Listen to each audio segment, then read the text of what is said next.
What does someone who is a victim of income inequality look like? Wrong.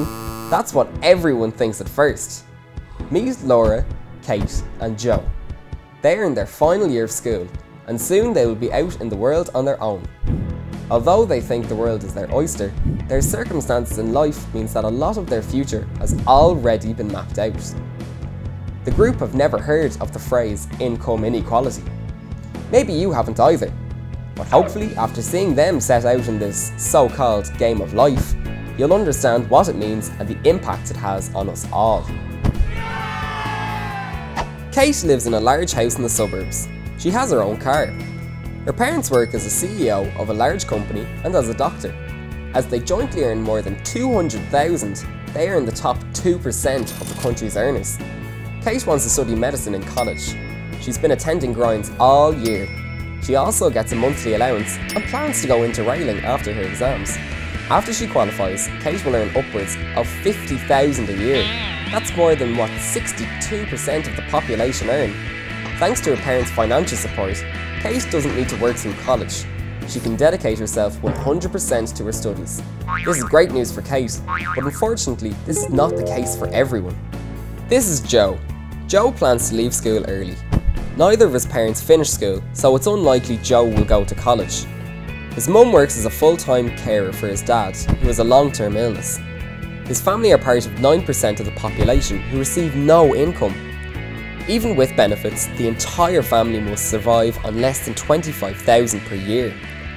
The chances of Joe breaking the cycle his family are in are slim. Joe would like to become an apprentice or labourer, but with that, he will earn no more than $30,000 a year. The same as about a third of the population.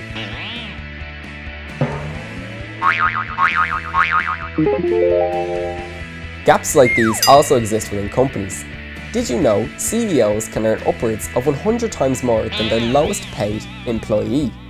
There are now campaigns calling for the top salary to be capped at just 12 times the lowest salary. Do you think 12 times is fair? Is one worker worth 12 times more than another? Is this fair? Laura has been working part-time throughout school. She plans to do a post-leaving cert course before deciding what career to focus on. Her parents work as a teacher and a bookkeeper. They are considered middle class, with a joint income of just under $70,000. They are in the top 30% of households in Ireland. So on paper, all looks good. But Laura is from a family of 6, and recently they've been hit by many pay cuts. They've had to cancel their health insurance, and their mortgage repayments have become a massive struggle. Laura works as hard as she can, but there is no disposable income for her parents to give her. 3 teens, 3 young people with hopes and ambitions. But already we can see the hurdles in place before their journeys begin. You may have thought, why should I even care about income inequality? It doesn't affect me. But if you think about it, it affects all of us. Those who don't earn enough to cover the basics need help just to keep going. This is something everyone needs to be concerned about.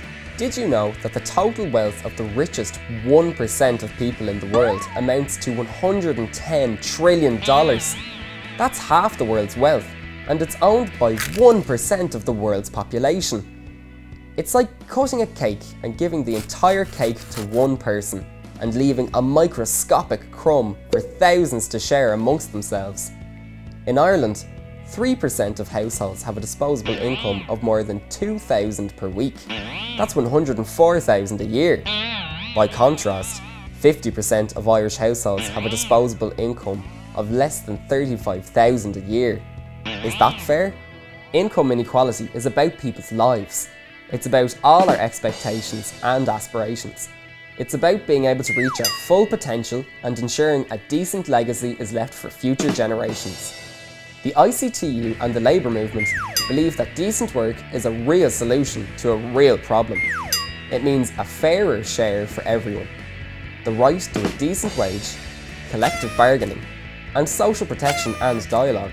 It means empowering people to take back control over their own game of life. So think long and hard about it.